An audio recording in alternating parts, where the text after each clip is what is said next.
No, you're good. Oh, I can move it back there.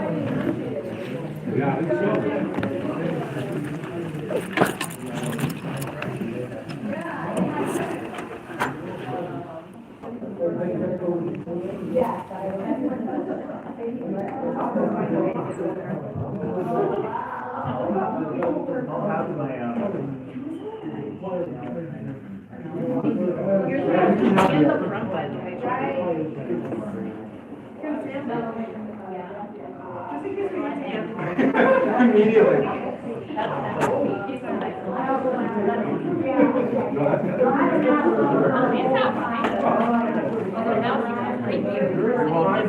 You might sit right here. There's nothing stopping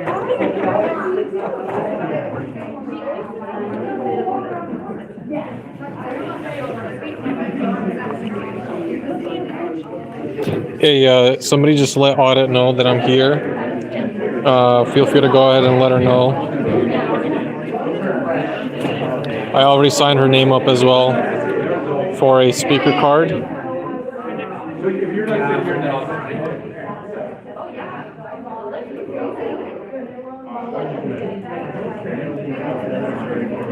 Okay, cool.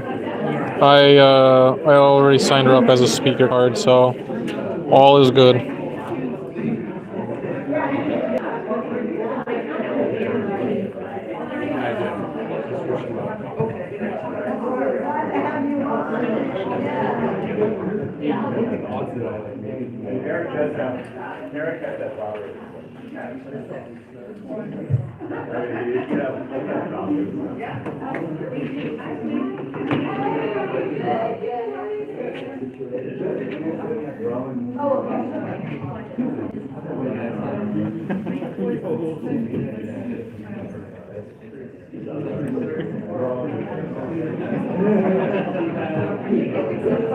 It's 1060.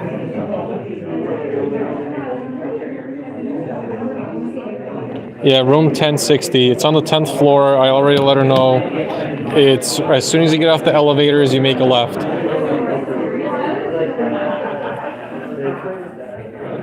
$1060. It's conference room 1060. Let her know if she needs to that it's a huge long hallway.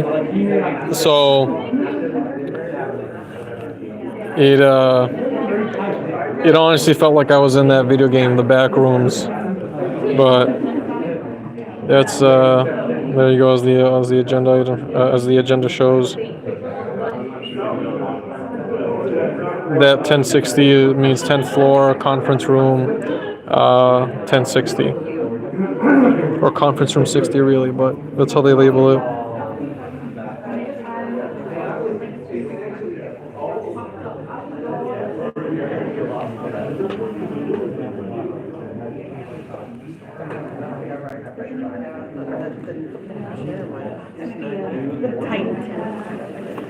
I can move these up.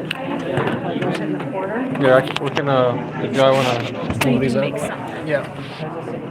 I'll put this one over here. We can put that one in the back in case somebody needs it. Might as well. Yeah. If you want, you can come on either side if you want to hang out over here instead.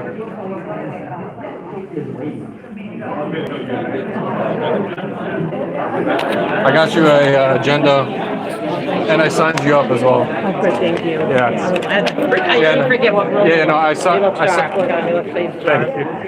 you up on your usual audit LA, so I just put my first name. I think here they'll be a lot nicer because it's the first time they're seeing me, but Yeah. yeah. I'm not with the one, that's The gray suit? the blue suit. It's behind the gray suit. Oh, okay, that's the ethics commissioner? Not commissioner, the investigator. Investigator, okay. Yeah. I was up there with so Solomon made a report. I showed him where the office is. We took his report, and yeah, I wanted him to get in on it too. Like, state your piece. and I was just there providing moral support. He did it. He's a kid.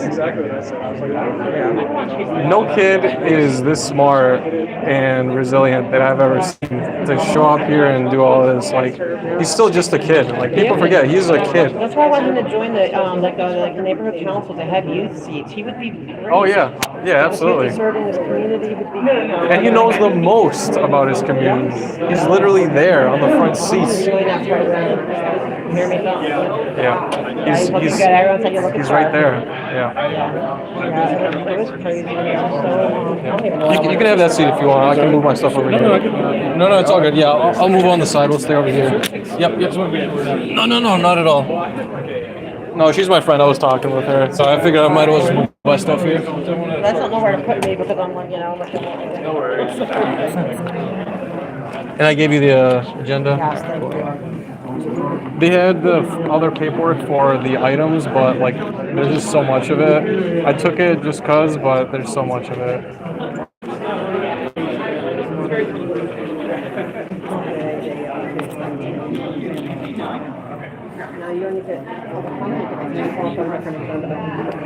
So it says multiple agenda item comments, all public comments.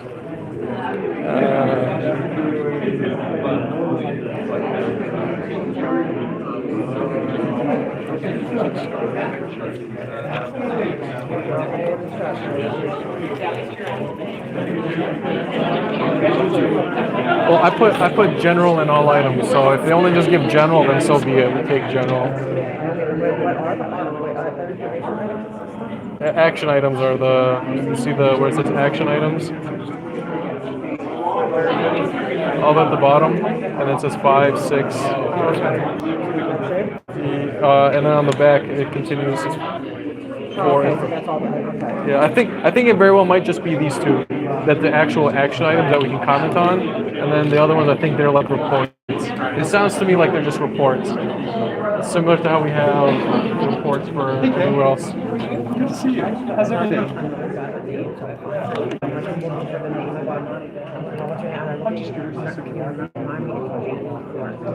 Jamie York. Yeah, don't worry. I'll come up with you. I'll come up with you at the front. Yeah. Previously, it was sort of a similar situation, and Jim represented the administrative department. Where are we? I think we're like the first substantive editor.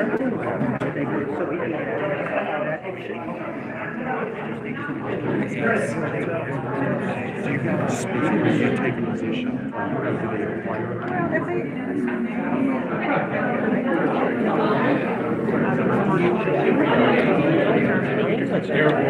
Sure.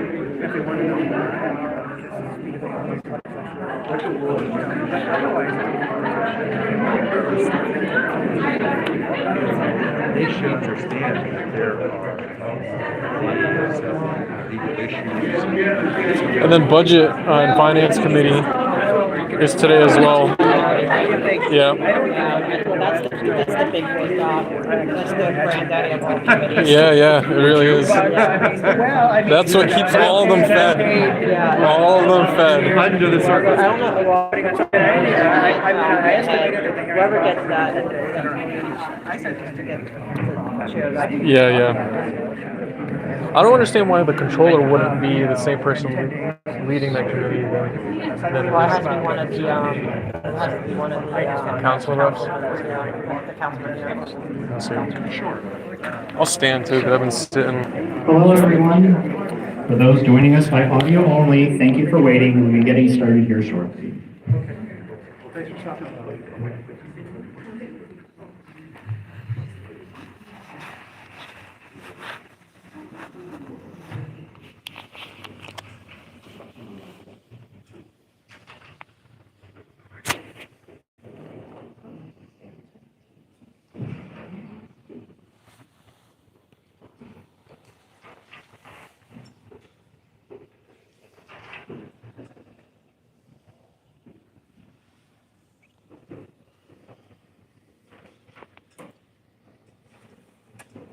Hello, everyone. We will be getting started shortly. We are now on live broadcast.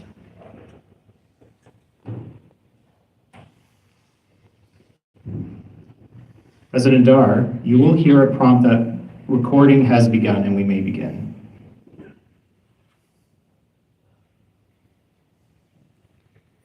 Recording in progress.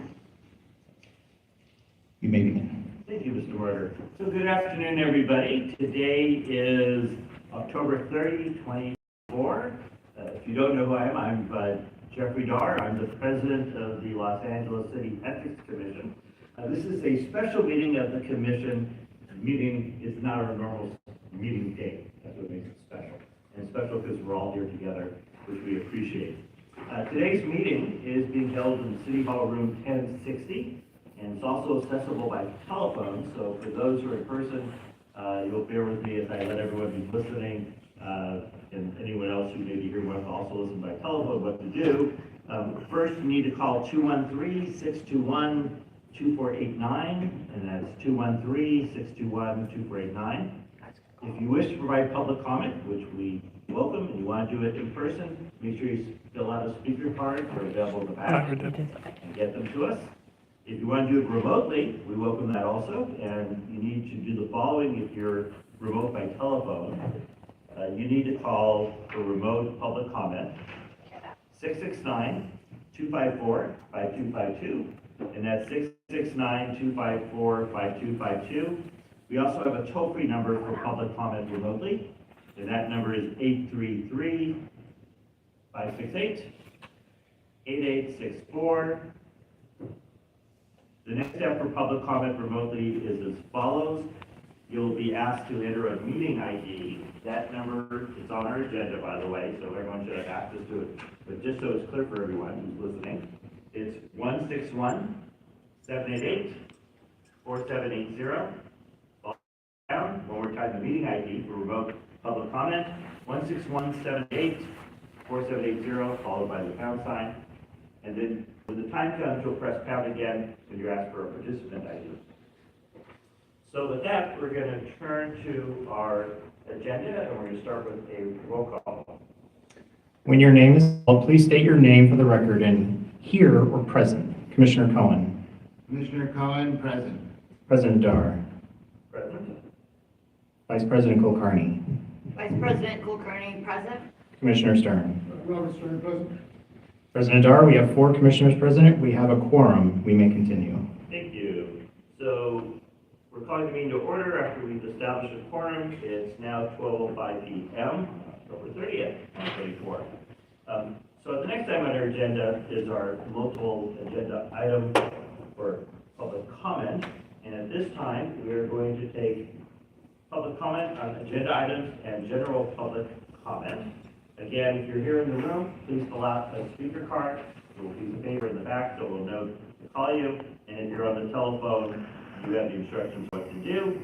We're going to start with those who are present in room 1060, and then we'll move to those who have called in to do remote public comment. And again, fill out the speaker card, still trying to do it. First speaker, in no particular order, just random as to what I have, is going to be Henry, or Henri. I'll take that. Come forward. Public comments are going to be divided with generally 3 minutes, and we will proceed. Thank you. Can you hear me well? We can hear you fine. Thank you. Thank you. I'm just here for primarily the general public comment, so I'll take the 3 minutes.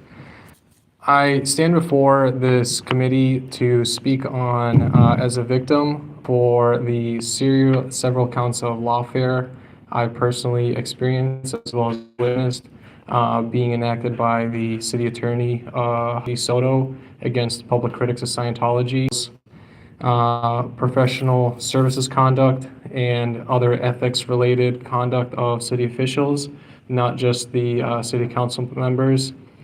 City Attorney Heidi Soto has enacted several bogus court cases to suppress and silence First Amendment rights of public Scientology critics who are criticizing Scientology for their many egregious abuses of children, trafficking, and recently there's been a RICO and human trafficking case going on.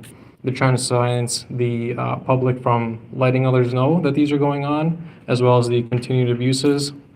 I myself right now am facing a very political case over alleged vandalism that, with evidence clearly shows on video, nothing of the sort occurred. There's been other victims as well: Josiah Adler, Scott Hochstetter, William Good, who colloquially here in LA you might know as Film the Police LA, has also been a victim of several bogus charges. Solomon Sassoon, another individual who is a public critic of Scientology, has been a victim of city attorney. And I just asked the committee to please do your due diligence in looking at the several reports that have been going on and the clear collusion that Heidi has with the Church of Scientology to suppress free speech, the waste of precious court resources, engaging in very minute and petty cases, and furthermore, the clear collusion with the LAPD, with city attorney on making false arrests, and even going so far as having their public information officer, PIO, issue outright egregious and false statements regarding the behavior of Scientology critics. I think if you were to take a look at me, I'm barely, 160 pounds soaking wet.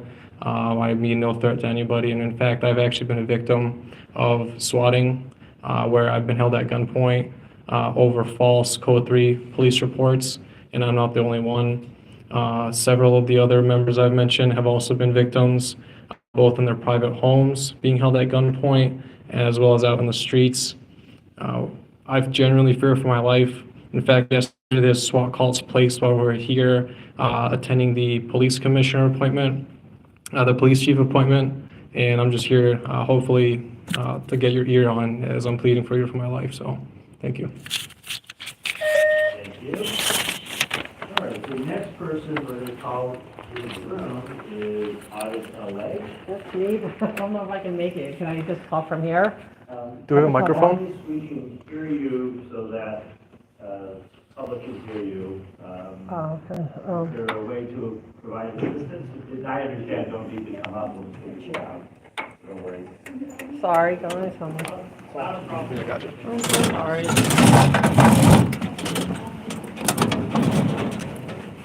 I can get you the microphone.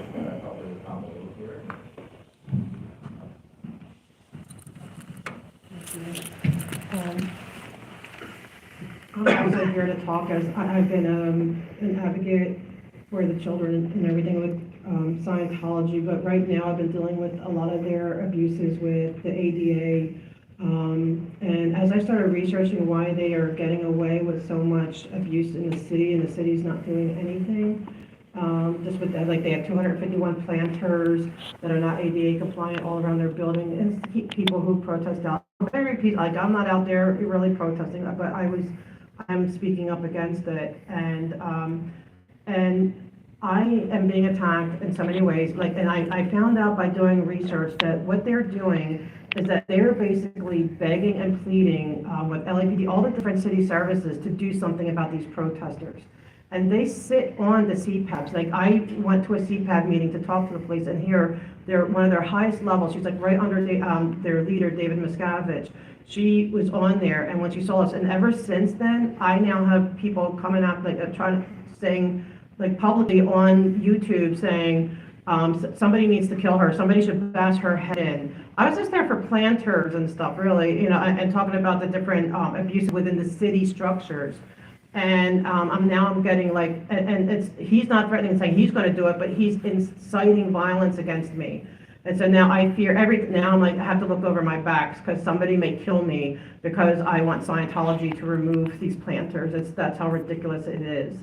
And speaking to Henry's case, how many times does for like a simple, what they're calling it a vandalism case, how many times would a actual city attorney come and do the arraignment herself? I have a feeling that never happens, especially since it wasn't like a quick arraignment. This is one that's been planned for a long time. She never assigned, from what I hear, a prosecutor until she was forced to do it today. So it's just an intimidation. And then when I asked her about it, I was like, can you please, I ran into her in the halls. I said, can you please, the case is not fair. She told me she didn't even know what I was talking about. She goes, I know nothing about it. I don't know what you're talking about. And she's the one who's doing the arraignment. I'm telling you, there's a lot of, and a lot of it's coming because, like this, her name is Janet Wieland, the Church of Scientology. She has, she puts, and then the lawyers, they put a lot of pressure. If you go through all the email chains with the city attorney, with LAPD, with both Northeast and Hollywood Division mostly, and if you look at all the, and then Council District 13, and like nobody's willing, and Public Works, it's another one, like even Public Works won't do anything to get these planters under ADA compliance. And it's like, everyone's either scared of them because they do fair game. And also April 4th in the LA Times, there is an article about how they fair gamed the LAPD and prosecutors department, ran them off the road and stuff to deter them from working on the Danny Masterson case. Please help. Thank you. And thank you. And just a reminder to everybody, for today's commission meeting, this is the only opportunity on our agenda for public comment during the meeting. But doesn't matter that in general. If there's anyone else in the room who wishes to provide public comment, make sure you still card. At this time, if someone thought they still running, I don't have it. And so this time we're going to turn to those who are, for those who have called it. If you have called in to provide public comment on what I did earlier, as on our agenda, you need to raise your hand so that we virtually know you're there to speak. And you do that by pressing *9. So if you wish to speak, press *9. And you'll then be recognized by our meeting moderator, Mr. Martyr, today, when it's your turn to speak. And when you're recognized, please clearly and slowly state your name and which agenda items you want to comment on. Yes, President Dar, at this time, there are 2 speakers requesting to make public comment here. So to reiterate, for those making public comment by phone, please press *9 to raise your hand and be placed in the queue. When it is your turn, you'll be prompted to unmute, *6 to unmute. Caller ending in 208, you are prompted to unmute.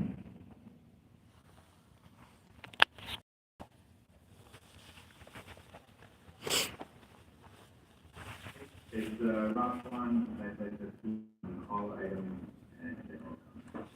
Perfect, thank you. You'll have 3 minutes. You may begin. Thank you, and I appreciate the President Starr offering us general public comment. Sometimes our elected officials like to pretend like because it's a special meeting, there is no public comment, when it's merely the fact. I thought it was interesting to see that we finally have some news on Councilman Lee's administrative hearing. Apparently that's going to be January 21st. I have not been paying attention to everything closely, but the last news I saw on this was in April, indicating that he's lost his Superior Court and had to go through this process. January 1st is a long, or 21st is a long way after that. This is kind of why I was concerned that the commission went with the administrative hearing process, because this is going to slow things down. And I do wonder if the commission itself could take these things on a bit more directly. Anyway, those options are out there. I'm sure there are some upsides and downsides, and they've been discussed, but those options are out there. For the contribution data, I want to thank the Ethics Commission staff for the work on this report and the lobbying data. Contribution data is something a lot of us have been thinking about, because our contribution limits are lined up to go up to $1,000 next cycle for city council, and that's essentially double what it was around a decade ago. And we haven't had any kind of assessment or vote on that, because a decade ago or so, our city council tied it to inflation. And I just think we do live in a different world, and we've shown that having large contributions and gobbling up nothing but max contributions is not the way to win, or necessary to win. So I do think there is some value in looking at our contribution limits and whether we should pause those. I believe that $1,000, that would require anybody who gets $1,000 to file it quite promptly, which would create some administrative burden, but whatever. For the statement of economic interest, I want to just flag, we have 2 charter commission appointees who were up for a vote last week in front of the council, and there were no Form 700 filed for them. I was proactive a day before the vote and tried to reach out to the individual and the relevant staff and flag this. We still don't have those up. They were due about 20 days ago. This is something that we've seen with our redistricting commissioners. Usually when it's not the mayor appointing somebody who doesn't have a town pass, I've heard people say that, like, nobody told me I had to file. Well, they did get the paperwork, but it does take a lot of knack. We've even seen instances like with Councilmember Hutt, when she was up for a vote to be appointed to the council, had not filed a Form 700 even though she's been the chief of staff for like 6 months. So this is just an issue. I think it's something that we need to take a whole lot more seriously. And in particular, it makes you wonder if these people are actually doing their ethics training or just spacing out because they do it online. There have been suggestions from Councilmember Hutt that ethics training should be required to be in person.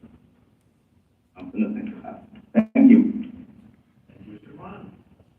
Let's go to our next speaker remotely. Caller ending in 017, you will now be prompted to unmute.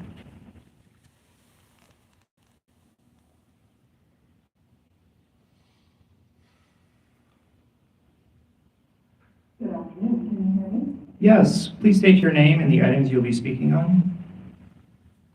Thank you. All items, my name is Mona, and I appreciate the ability to talk with you today.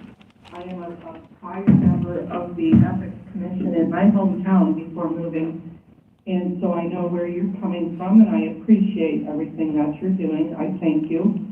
I'd like to talk on 2 items. I happen to have a disability now, and there are planters down on L. Ron Hubbard Way and Fountain Avenue that have been placed there without easement permits. And I have been going to Public Works personally since June, talking about them, advising them, letting them know what laws, both city ordinances, federal legal items, that they have been just blatantly blowing off.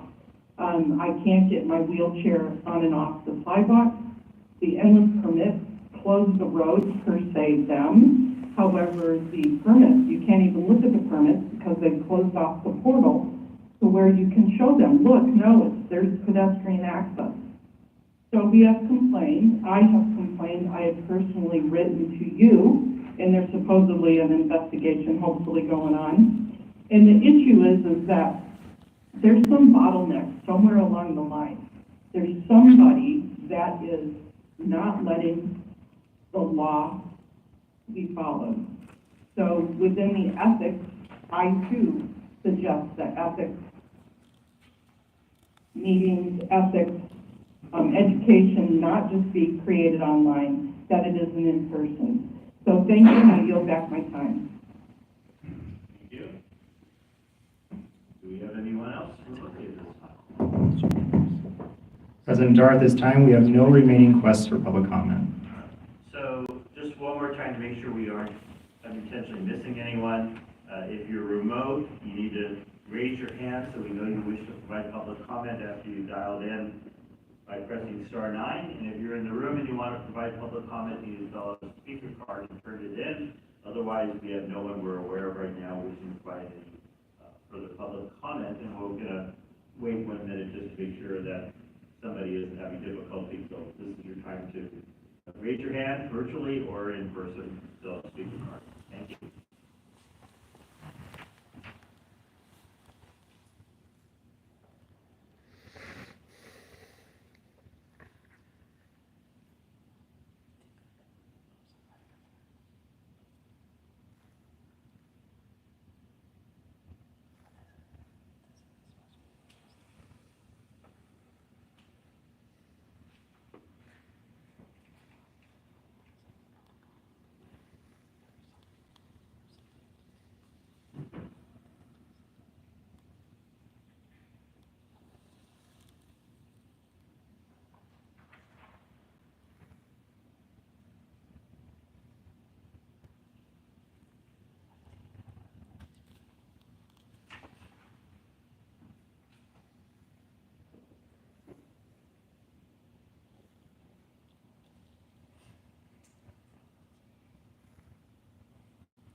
We pause to 1 minute. I'm not aware of anyone turning in a speaker card in the room. Do we have anyone on the remote requesting to provide public comment? President Dar, we have no further requests for public comment. We may continue. Thank you, Mr. Martyr. So at this time, we are concluding our public comment period, and thank you to all who spoke. We're going to turn to item 3 on our agenda today, which is our minutes for the meeting on August 28, 2024. And at this time, I would ask if anyone would make a motion with regard to approving the minutes of August 28th. So moved. Okay, thank you. And do we have a second? And Mr. Stern was the one who moved, just for those who are listening remotely. Seconded. All right, and Mr. Cohen seconded. Anyone wish to have any discussion? That being requested, we have a roll call on the motion to approve the minutes. This vote is on the motion to approve the minutes for the meeting on August 28th, 2024. When your name is called, please state your name for the record and either yes in favor of the motion or no in opposition to the motion. Commissioner Cohen. R.A. Cohen, yes. President Dar. Commissioner Dart, yes. Vice President Kulkarni. Vice President Kulkarni, yes. Commissioner Stern. Robert Stern, yes. President Dar, I tally 4 yes votes. The motion is approved. Thank you. We'll turn to item 4 on our agenda, which is possible neighborhood council discussion. We have any resolutions or community impact statements that have been filed for today's meeting. I'm not aware of any at this time. So we don't have any, so we will then dispense with item 4 and move to item 5, which is the first of several action items. Item 5 is a matter on limited today to the selection of hearing officers in case number 2017-003, which is in the matter of Samuel Young, which is a excess campaign contributions and political money laundering enforcement action. I would like to ask Ken Hardy, Paul is here with us also, to present the item for all of us, and you can please proceed when you're ready.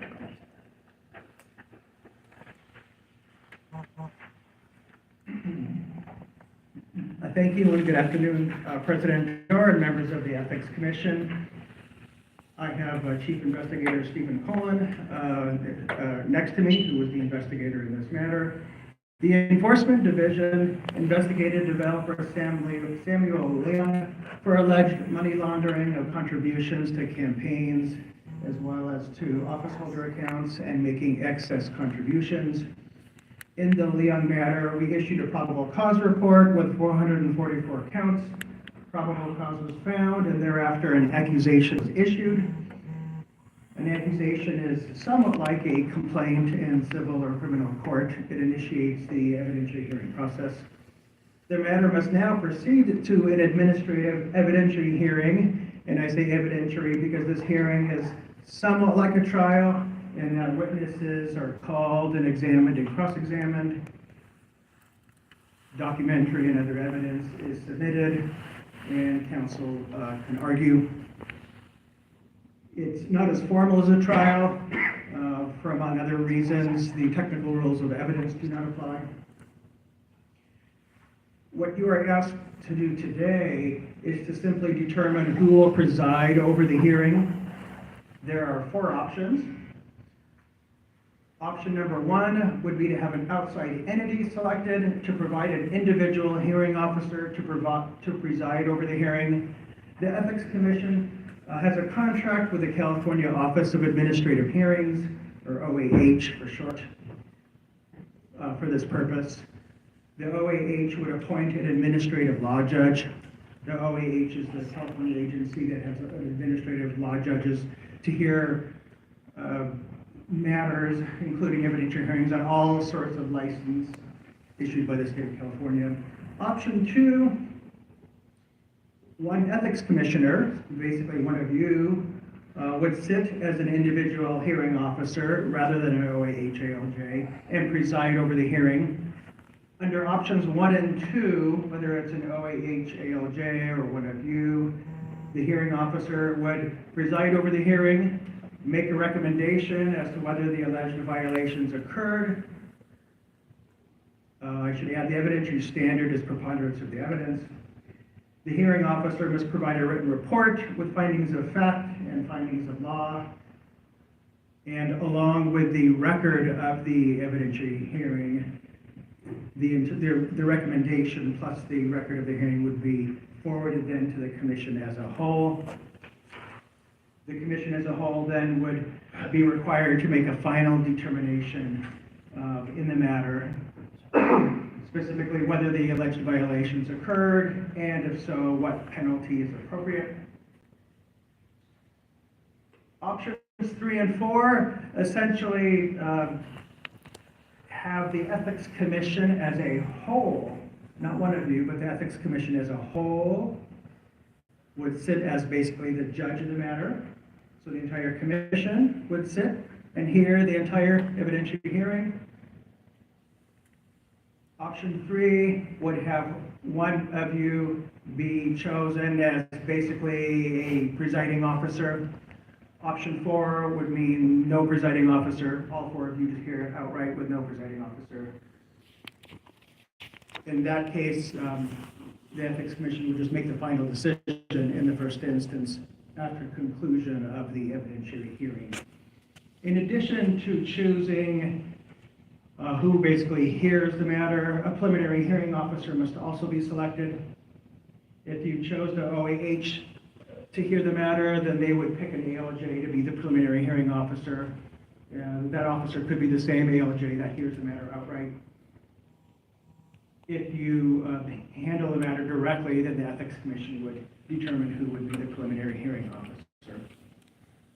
As I mentioned in the report, I estimate that the hearing proper will take 10 days. I would say at least 10 days. There are 444 counts. There's many witnesses, many pieces of evidence. So it can certainly take more than 10 days possibly.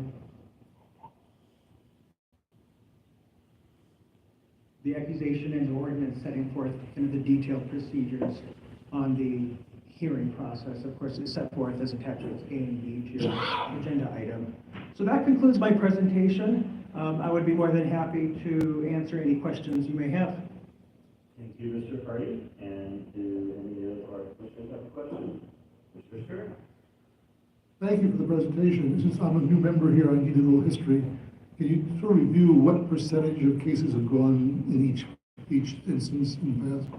Oh, we had ALJ versus the Ethics Commission proper. Mr. Tristan probably would know that more than me. Probably 99% of them have. I think the commission has heard, I think, two cases, 3 maybe, but the vast majority of them are referred to the Office of Administrative Hearings. And it's my understanding we pay for, if we go to the Office of Administrative Hearings, we pay for that. Correct. And the respondent doesn't pay anything, I assume. No, we pay our portion. And if you win the case, you still have to pay for it, right? Correct.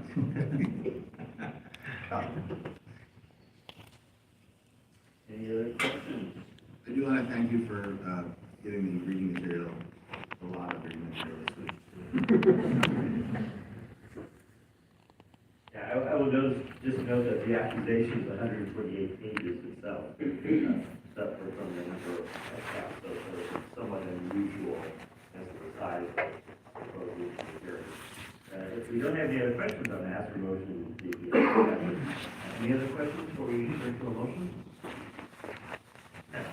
Would someone like to make a motion? See where that leads us. I'd like to make a motion. My motion is that an outside entity be selected to provide an individual hearing officer. Yes, Commissioner Pocaney or Vice President, do you have a second? I'd like to, So there's a request for a friendly amendment, and we'll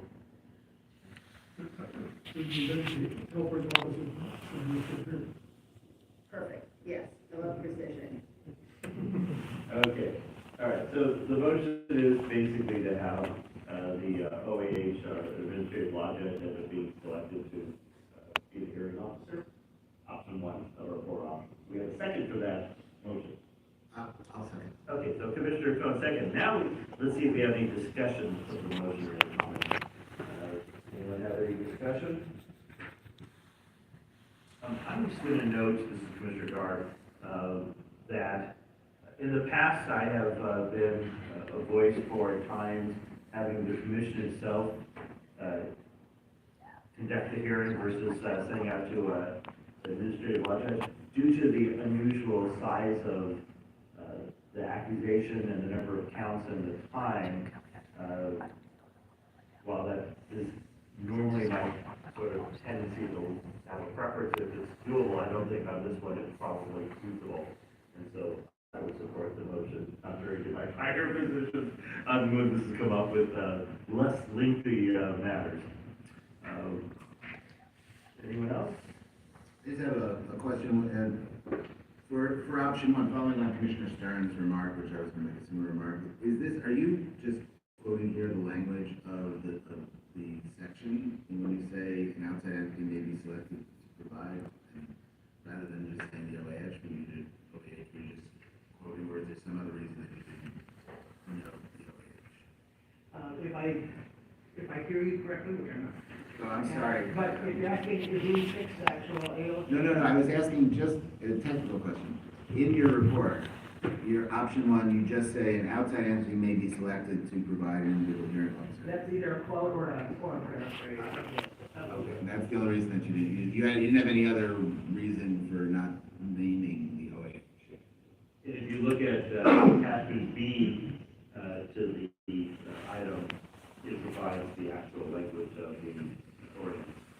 That's essentially I will note for everyone and for the public that if we do choose option one, essentially having administrative law judge, that when it comes to the commission for final determination, we're required to review the entire administrative record.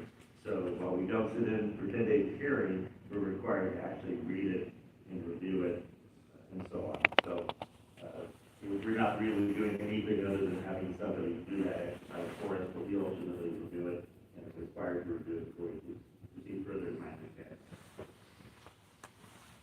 As we heard, it's not a common event for these things to go that far. So we'll see.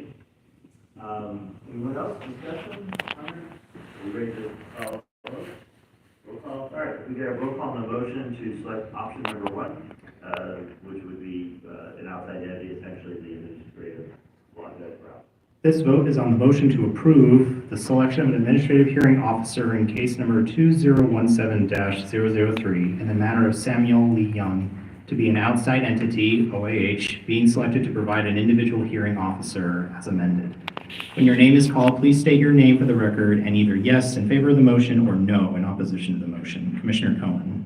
Commissioner Cohen, yes. President Dar. Commissioner Dar, yes. Vice President Kulkarni. Vice President Kulkarni, yes. Commissioner Stern. Robert Stern, yes. President Dar, I tally 4 yes votes. The motion is approved. Thank you. So that concludes item 5, and we're going to go to our next and last action item today, item 6, which in an indirect way is connected since it came up in comment or questions earlier, which is approval or consideration of a proposed professional services agreement with the California Office of Administrative Hearings, who we just were talking about, and selected as the hearing officer mechanism for the accusation today. So on this one, if we could have Mr. Kristen present the proposed professional services agreement, and then we'll proceed from there. Good afternoon, Commissioners. As was stated before, and you're all now perfectly familiar with the Office of Administrative Hearings, is our contract with the agency expires this coming January. So what's before you is an agreement for a contract that would be for 5 years and not exceed $48,000. We have contracted with the Office of OAH for over 20 years to perform the services for us. So we are recommending that you adopt the resolution in Attachment A to authorize me to execute the agreement between our office and the Office of Administrative Hearings. Which I will note sets forth an hourly rate due in prior.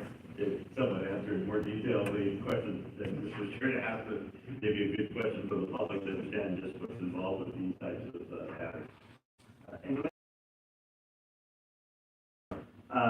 So the maximum amount is $48,000.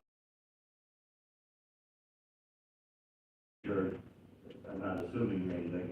So let's assume we hit 48,000 mark. May not be likely, but what if we did? And a hearing may use up a good chunk of such a thing. What happens if we just come back for any further negotiate that time what the length would be and. Correct. Correct. And historically, we have never come. They're set by the OH, but it's the standard fees that they charge anybody else for conducting these services, and they're from our perspective, they're very reasonable fees. There was a point in time where, probably 15 years ago, the commission had us look at options for outside hearing officers, and these fees were much more reasonable than what we had seen outside with retired judges and the like. And the administrative law judges that are administered by the California Office of Administrative Hearings are the same individuals that would do matters before all of the state agencies. These are people who, that's basically what they did. I was only excited nervous. Contract locked in for 5 years. Yeah.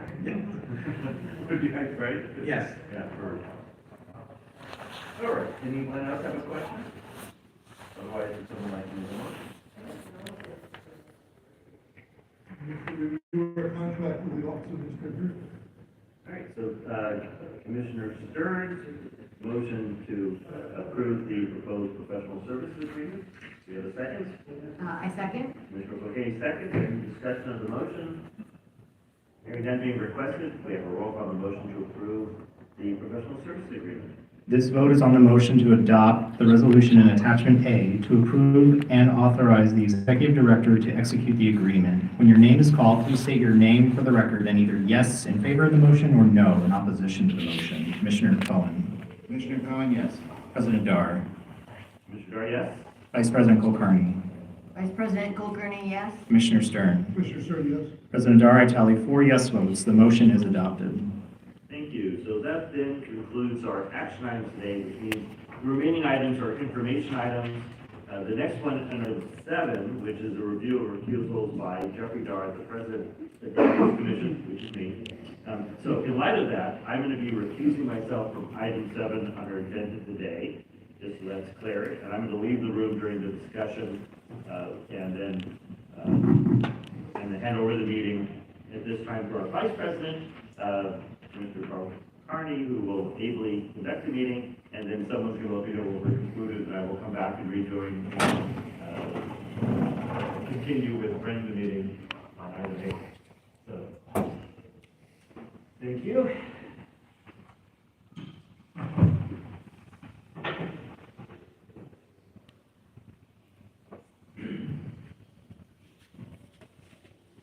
Commissioner Dar has recused himself from item 7, and he has left the room. Mr. Joseph, our policy director, I would ask that you please join us as you have and present this item.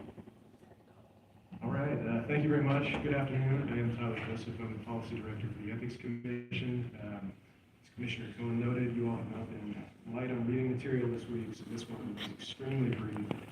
This is a review of President Dar's recusals. For any commissioner, Commissioner Stern, this is an information item, obviously, that one of the recusals in the attendant forms that Commissioner Dar filed related to a financial conflict of interest. These are all financial conflicts.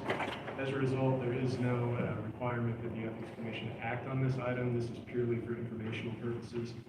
The forms that Commissioner Dar filed are provided in attachment A, where he details the particular conflicts. These were all, in this case, related to the court.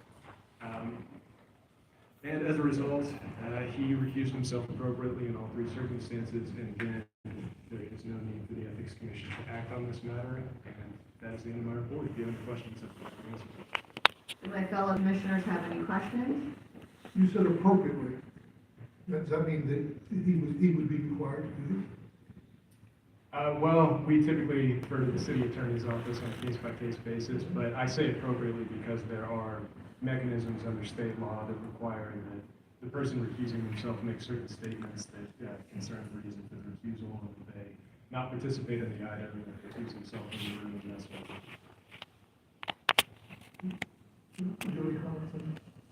I'm wondering whether, was he required to do this? Well, that may be a matter of interpretation, Commissioner Stern.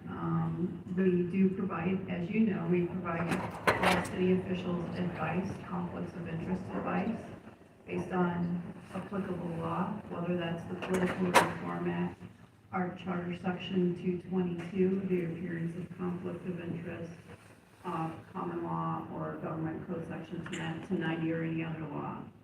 So, without discussing it in more detail, we believe they may appropriately recuse on this matter. Any other questions? Seeing none, thank you, Mr. Joseph, appreciate that. And would a member of the staff please let in Commissioner Dar, as we've concluded the matter?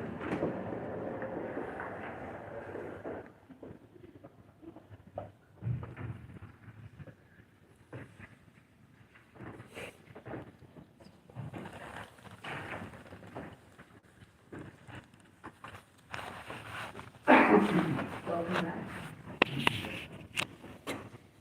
I'm assuming we concluded item 7. We have. All right, so as Commissioner Dar, or President Dar, we're going to continue with item 8, which is our jurisdictional comparison of lobbying data that was referenced in one of our public comments. And so this time, we have our going to present. So we have with us our lobbying program manager, Ms. Awesome Barr. Thank you for coming. Thank you for the great report. And if you could please present it to us and take this question. Sure. Good afternoon, Commissioners. Kiana Osmanaka, Lobbying Program Manager. So item 8 is a report back on a jurisdictional comparison of lobbying data, and the purpose of the report was to give a big picture idea of the other numbers from other jurisdictions. And this report summarizes our findings from our research on 14 other jurisdictions, and we presented them alongside data from LA City. So there were several stages in the process of putting together this report. Our first step was to look at the laws in each jurisdiction to get a sense of two main things. The first being the different registration thresholds, and the second being the different types of entities that existed in each jurisdiction. An overview of the varying registration thresholds are presented in the first table, and you can see that the thresholds vary. It can be based on hours spent, compensation received or earned, the number of direct communications made, or other tests that are specified in the table. Some jurisdictions didn't seem to have a specific threshold other than generally requiring the person to be compensated. As is mentioned in the report, it's important to note that there are many other details that are not summarized in this table that impact when an individual entity would be required to register in those jurisdictions. So some of those other factors could include the types of activities that constitute lobbying, what is considered a direct communication, whether attempts to influence certain types of matters would require you to register, whether lobbying certain entities or persons would require registration, as well as what activities are exempted and which entity types are exempted. These all varied across the different jurisdictions that we looked into. And even things that might seem straightforward, like the definition of employee, could vary across jurisdictions. So all of that in the table serves as background context to the numbers in the report. In addition to the thresholds, to meaningfully collect the data, we had to review each jurisdiction's program to see what the entity types were and how they matched up with our entity types in LA City. In some cases, we found that the categories of entities in those other jurisdictions didn't align with the categories that we use here, based on either the legal or programmatic context of those jurisdictions. So for example, sometimes the number of firms and employers were combined and could not be isolated. Often the number of lobbyist employers and clients were combined into a single category. So this report presented data where we could identify entity types that were similar to our categories and where we had high confidence in the numbers. The next step was to get the numbers to calculate the annual totals. So this report set out to present totals for 2022 and 2023. And the format and availability of the data varied widely across jurisdictions. Just for reference, our data for LA City is available online and presented in different formats to allow people to search for specific entities or give people a big picture view. And on our website, we have an A through Z list of lobbying entities. a data portal where you can see and search individual filings, as well as a dashboard which presents annual totals and line graphs showing trends over time. As far as the other jurisdictions, some entities had information online. When we inquired about the data, some jurisdictions asked us to submit public records requests, which we did. Even when information was available online, sometimes the jurisdiction would provide it in a format where we weren't able to download it or totals weren't indicated. Sometimes the information could be downloaded and we calculated the totals in Excel. In one jurisdiction, we hand counted the number of entities off of a PDF document. A few jurisdictions did draft executive reports similar to our lobbying summaries that we draft, and we relied on those numbers in those reports. Some entities directly gave us the totals when we asked for them.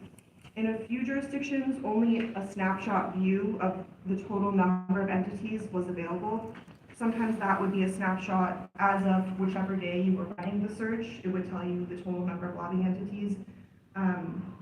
Sometimes the snapshot was at certain periods throughout the year.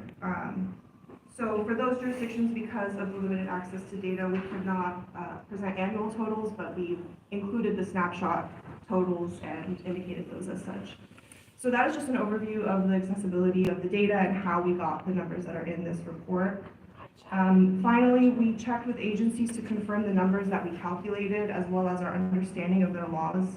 The jurisdictions were often generally responsive, which we're really grateful for, and some of them even met with us to discuss their data. In cases where we did not receive sufficient confirmation or we didn't get a resolution to our questions about maybe discrepancies in the data, or we were seeking more clarity, if we didn't get an answer on that, we did not present those numbers in the report. So the report only presents numbers that we have high confidence in, that we also felt that we could accurately characterize what that number meant.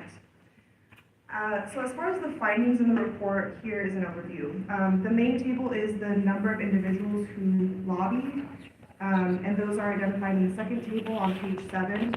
The range of total lobbyists for 2023 was 152 through 976. LA City falls somewhere in the middle of that range with 699 individuals registered in 2023. The largest jurisdiction in our report was the county.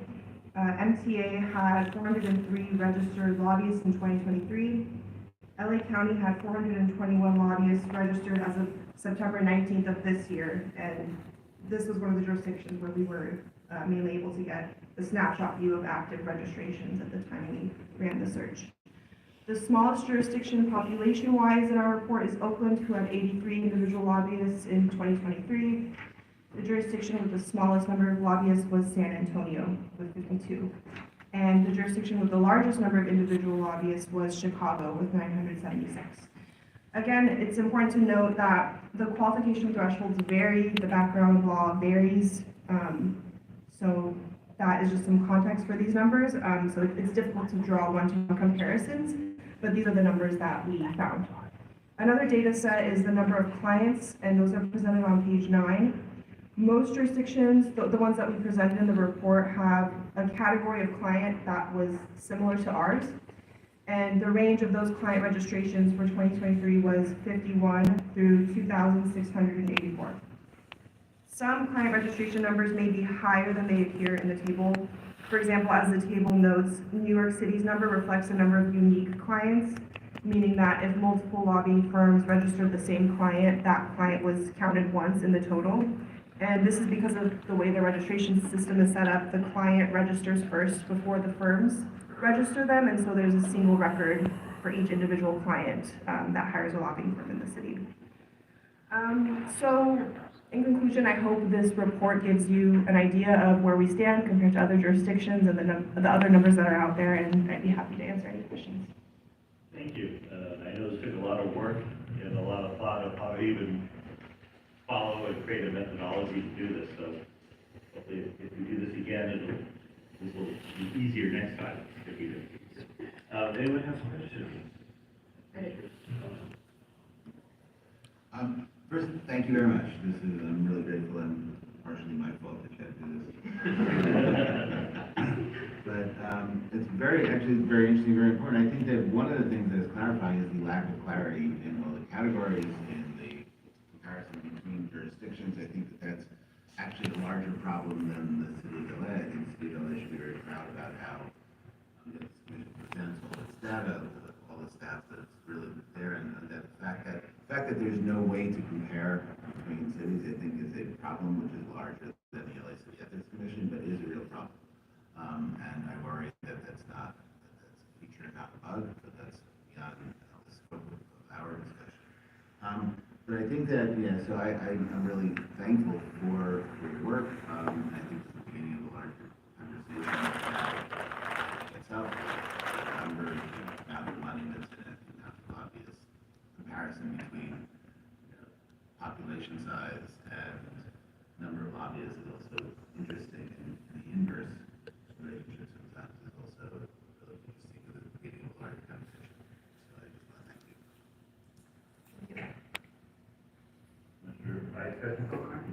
Thank you.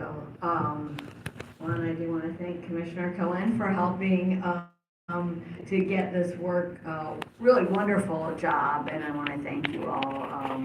As everyone has said, it is, I know, taken a number of hours and a lot of analysis and thought. And I second what Commissioner Cohen said in terms of LA City, in terms of clarity and transparency.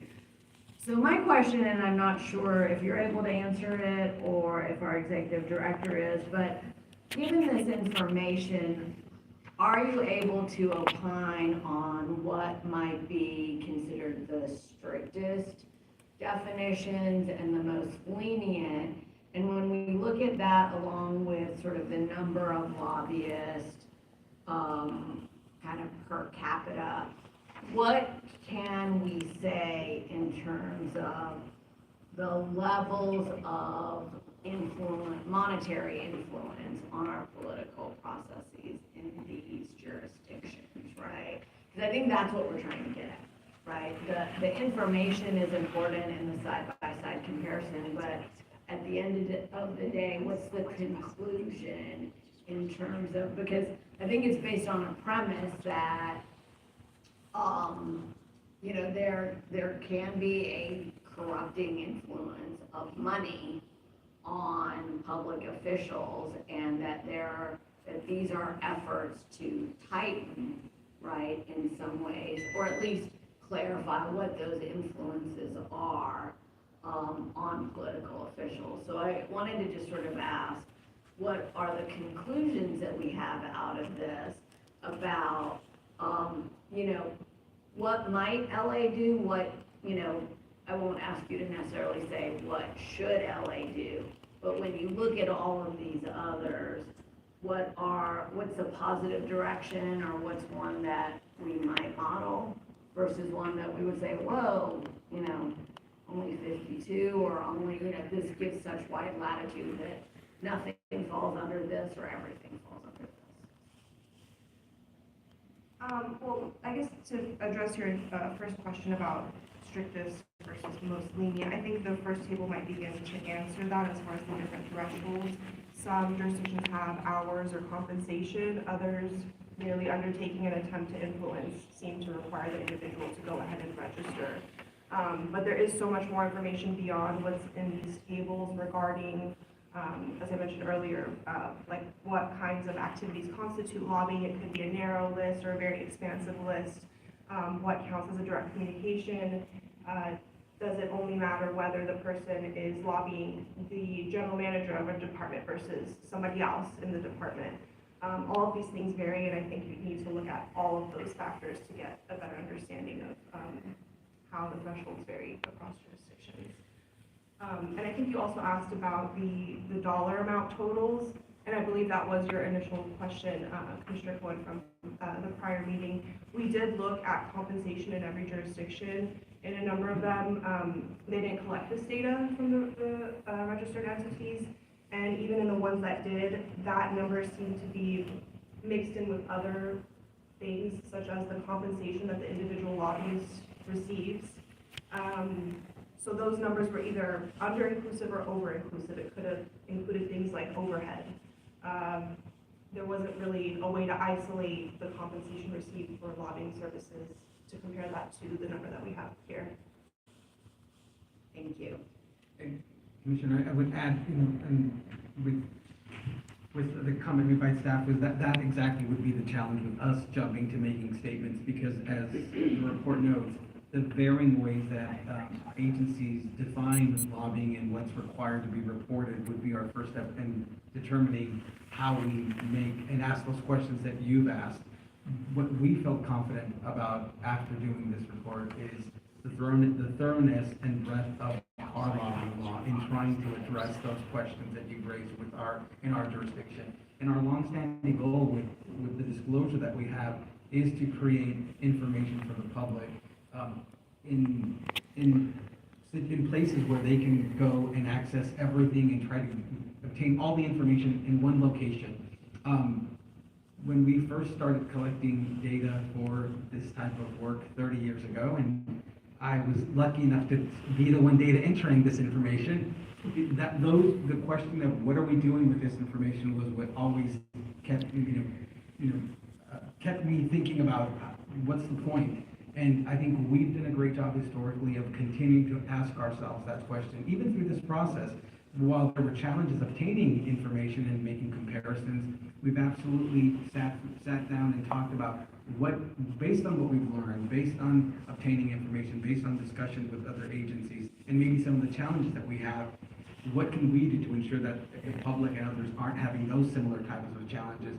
Like I said, I'm extremely proud of the work that we do, but I absolutely, the staff knows this. I already have a laundry list of additional things that we want to implement to ensure that we're providing that. And as a preview, Chris not only is our MC for today, but he also is the staff member that is heading our dashboards on many of these areas, and an upcoming dashboard on the lobbying front related to even prior to this discussion will be one that focuses on clients specifically and the department that they lobby. So not focusing so much on who the lobbyist is, but focusing on the entity behind the lobbyist, of the department that they're specifically lobbying, and looking at that activity over years of time to see how long that type of activity is happening. Again, to try to give the public a sense of the activity that is happening. But in terms of specifically addressing your question, it is a challenge simply because agencies define this in so many different ways and specific to their jurisdiction. Thank you. Commissioner Stern? Well, when I read this report, I said, wow, this was really incredible. Thank you so much for doing this. I'm gonna have to show my ignorance here, though. I always tell my students, if you don't know something, ask the question. So my question is, what's a dashboard? So, I actually will have, Chris, do you want an opportunity to speak on that? Sure. So not in moderator role. If you think of a dashboard as kind of the most critical visual component to just displaying complex information in a very straightforward way. So if you look at your dashboard in your car, we're essentially taking that concept and taking the ton of data that the Ethics Commission has and putting that together in a graphical format that allows people to dissect and drill down and to pull back and to kind of just get a picture of what the data means by providing tools in order to dig through that. So if that answers that. I was looking at my dashboard to see if I'm speeding or not. The way when we started looking at dashboards, my perspective on it is we have so much information, my eyes can't handle sifting through all that data. So what can we do to make it digestible for the public so they don't have to sift through tons and tons of filings? What is the key information from those filings that we can present in graphs, charts, easily digestible ways so it starts making sense to them? So when reviewing all of this data, did something come to you and say, wow, that jurisdiction is doing something great that we're not doing?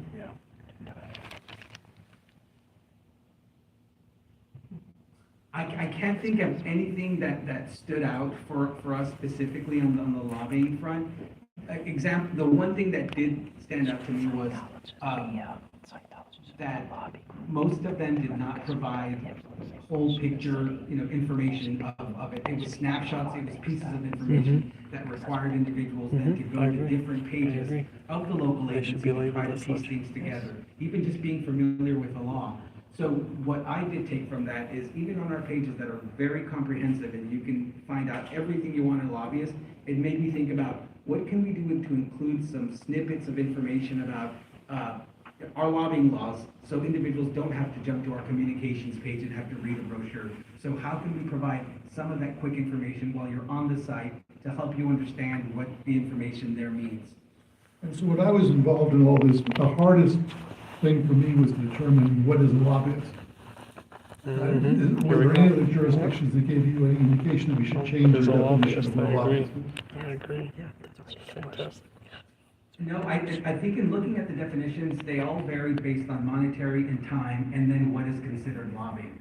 I mean, our law is quite comprehensive. It is meant to capture anyone that is being paid and spends 30 hours lobbying a city official.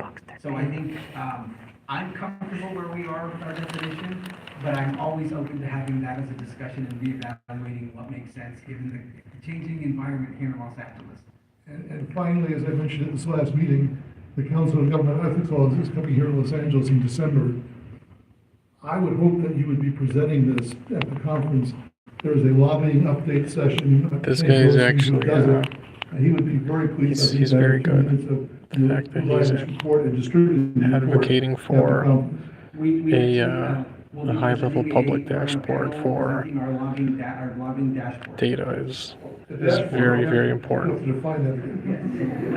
And I'll do a shameless plug real quick for the commissioners. We do That's what I was currently thinking have of. 4 live dashboards on so the many website. opportunities. So onto the website, if you go to the upper right corner and you click on Same thing something to get to the for data motions aisle, at you'll City then see the Council. list of Have a other visual dashboards of that are there. We have one these are regarding the custody representatives, payments, these are their campaign motions. contributions by They have been geography, pro or against lobbying them. kind of A general little chat statistics. GPT type of summary for each of them. Forgetting another. Oh, and then That the would be, lobbying yeah. general statistics, general trends And as then, well. well, there's 700s, They're all Form dashboards. 700s underneath, so you can look I at Well, agree. and what I want I to say agree. is I appreciate the fact that you are constantly assessing what the right information is to provide, because I think. I agree. that Transparency piece is so always important, key. right? Because part of what Very we important. communicate is, And he's questioning, what is a lobbyist?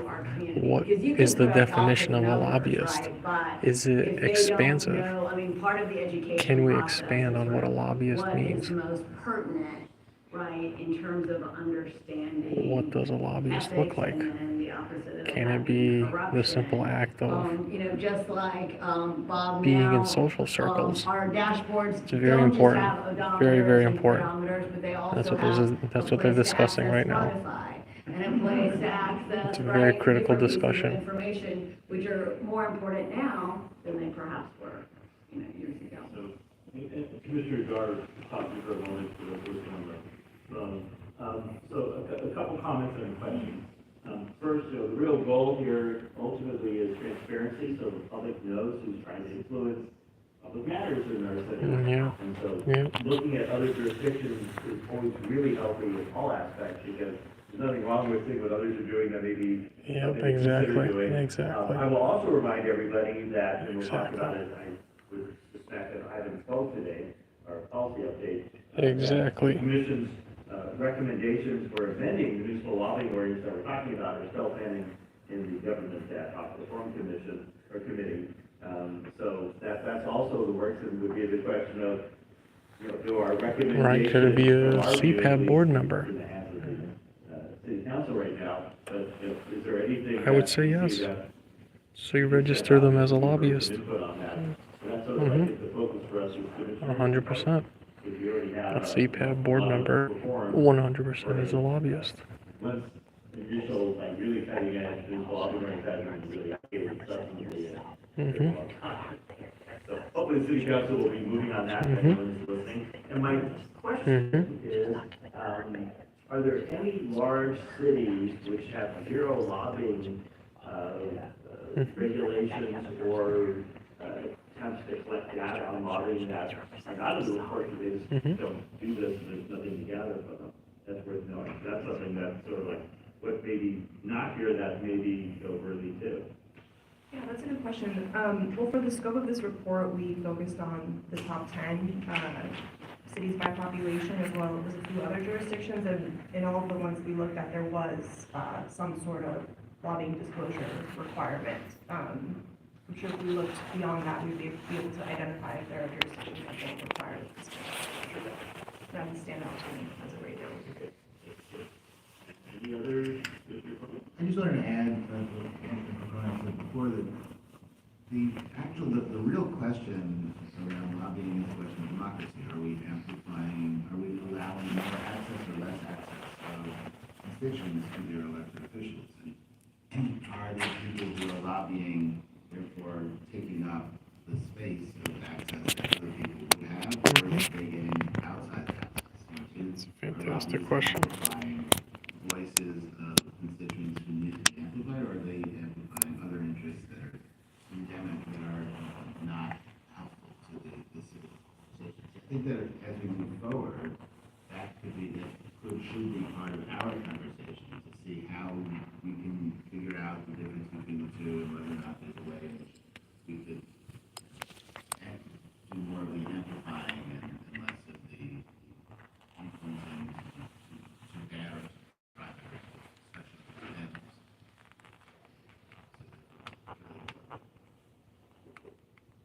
Anyone else, or we conclude item? The effort was really worth it, so we appreciate it.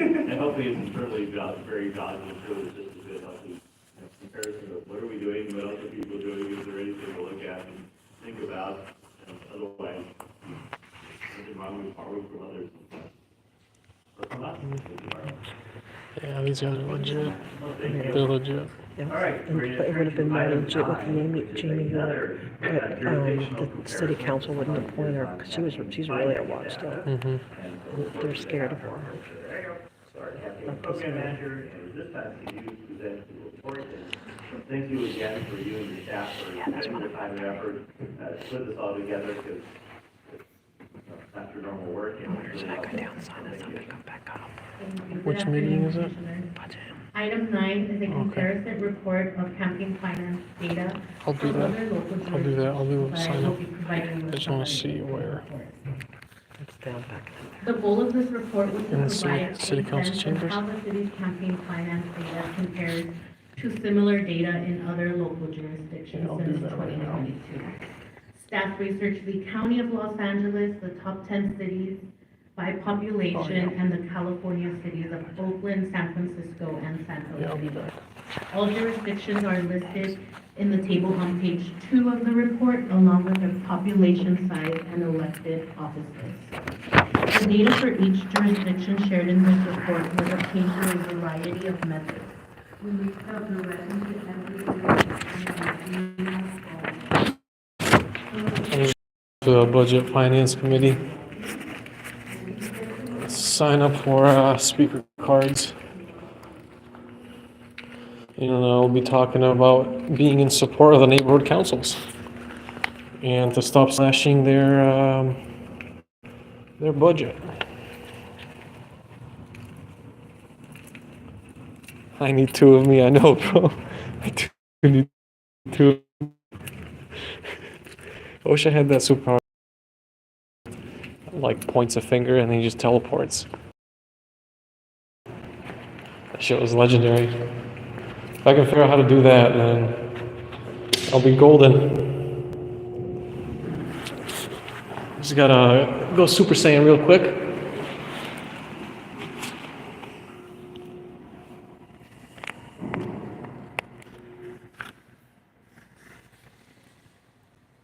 Yeah, man, I'm telling you, look at, guys, think of this, ready? Solomon is a future attorney, right, as a defense counsel. Solomon Strong, that's the motto. We are Solomon Strong. We will defend you. I can already see all the infomercials. Absolutely fantastic. He would make a great defense attorney. Solomon Strong. Fuck yeah. Fuck yeah. All the billboards everywhere, Solomon Strong.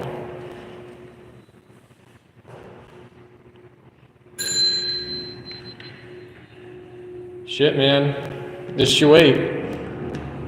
He's definitely gonna be up there. He's gonna fucking be up there, I'm telling you. We are Solomon Strong. Yo, make that happen, chat. We are Solomon Strong. Fuck yeah, make that happen. Minions, you have your task. There you go, yes, Solomon Strong. Hell yes. Solomon. Oh. 3. Oh, yeah.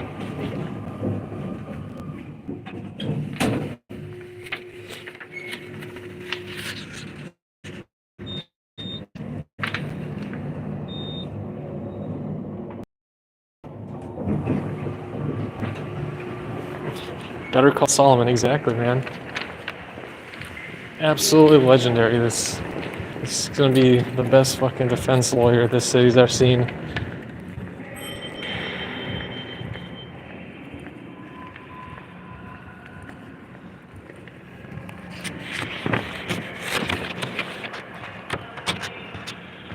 Alright, let's see here. We got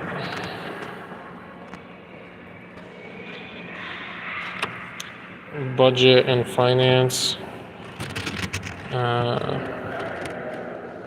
I won't show you guys.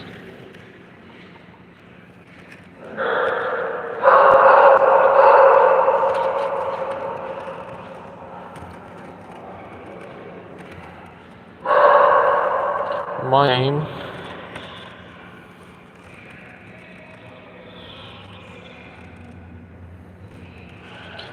Okay, come on. Check all the boxes.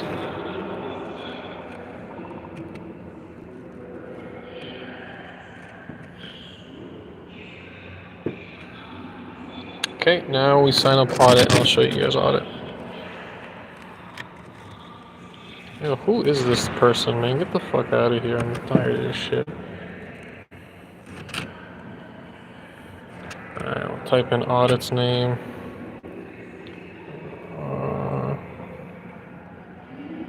Audit LA.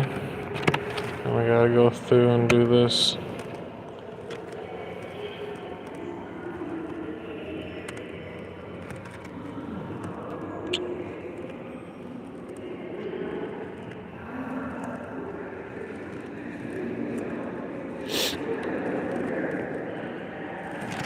Just so you guys see, audit LA, all the checks.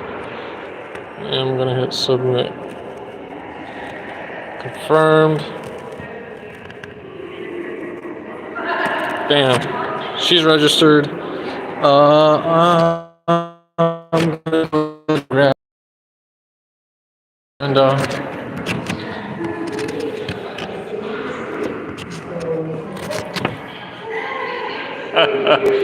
we got the legends out here, man. Look at this. Are you on an audit stream? Yeah, no, he's doing the rewind. Yeah. Rewind of smoke and scan. Oh, okay. He's watching Smoke and Scan. Here's the only thing I will say about Smoke and Scan. I think it's funny and great what he does. If he can just keep it down on the homophobic shit, I think that would be really good. He's a little too hard. Like, I get it. I'm all for jokes, but a little too fucking hard on the anti-gay shit. Like, goes really fucking hard on the anti-gay shit. I don't know. Usually, in my experience, it's a form of projection, as in they're in the closet and they want to come out. But something about him, man, he's hard on the anti-gay shit. Super fucking hard. Well, this guy listens to him all the time. I only listen to him when he opens it up. Yeah. All right. Yeah. I know where I'm at when I'm on that. It's wild. It's like one of the protesters earlier in the red shirt. The last two people, that man and that woman. Yeah. He tells me, I was talking to him, but he thought I was telling him something. He goes, what's fucking not worried about it? I ain't worried about it. I go, you sat here for 2.5 hours waiting to do nothing, and you wasted your time. Yeah. He goes, well, you're the fucking clown that just talks like that. I go, yeah, I'm a fucking clown, I tried it, but I get my point across. Yeah. You sat here for 2.5 hours and looked like a stupid ass now, because you can't get up your sleep. Yo. So he kept being persistent, and then I guess they allowed him and that one girl to finish it off in the red shirt. Oh, was he chatting with someone like Duarte and them to be like, hey, yeah, of course. And I kept telling Duarte, let him I can't be looking at Yeah. I was gonna go to the back to Ethics Commission and to the mayor to report on what the fuck they did to you yesterday, because that's not right. You know what actually needs to happen, just like happened in Board of Public Works, they need to reopen public comment for that same agenda item because they excluded a speaker who had submitted a speaker card. That is the technicality. That whole meeting was for nothing. They have to forego everything they did and reopen the whole fucking thing for public comment. We would have to file a cure plus, in addition to that. Yes. Take it to the attorney. Yep. And tell the attorney you need to verify, was this an illegal kick out? Because apparently it was. Yes, yes. Because that was so stupid. Of all the most important meetings to do it, they should have just said, let it go. But now they have a fucking cure and correct for an appointment of a fucking LAPD chief. Are you shitting me? Stupid. And they even limited it to a minute. Like, you couldn't even give the man a minute. You morons, all for this. You all committed a fucking felony. All of you. So I was gonna, right after this, I was gonna go right up. Yeah, absolutely. Absolutely. I was a third. Absolutely.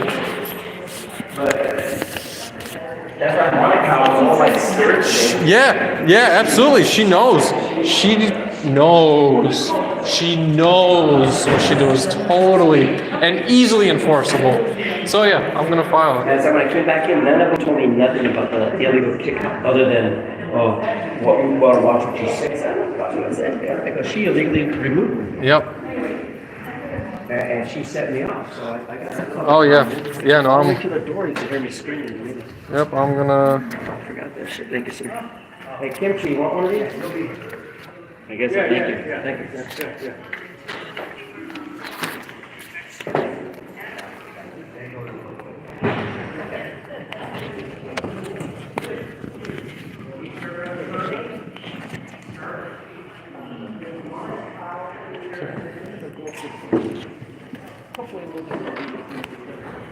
I'm gonna hang out here. If you guys want to let Audit know that I already signed her up.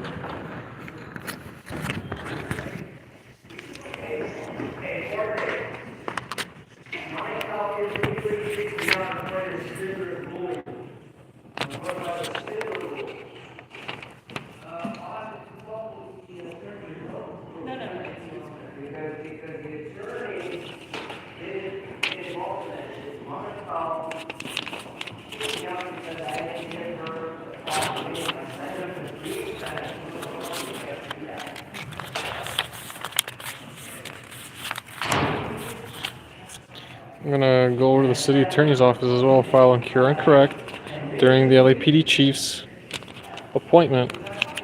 I want that shit on record.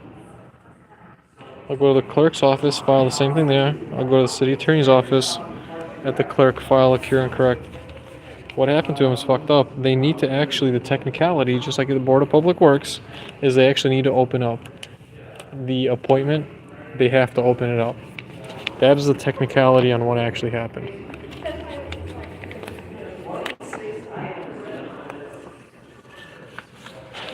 They royally fucked up. That was one of the dumbest ways that they could have ever messed up. I'm going to end it here though, and I'm going to start budget and finance. It's just too much to roll over all into one, so you guys are now at budget and finance. I'm going to kick the stream off and start back up again. All right, peace out.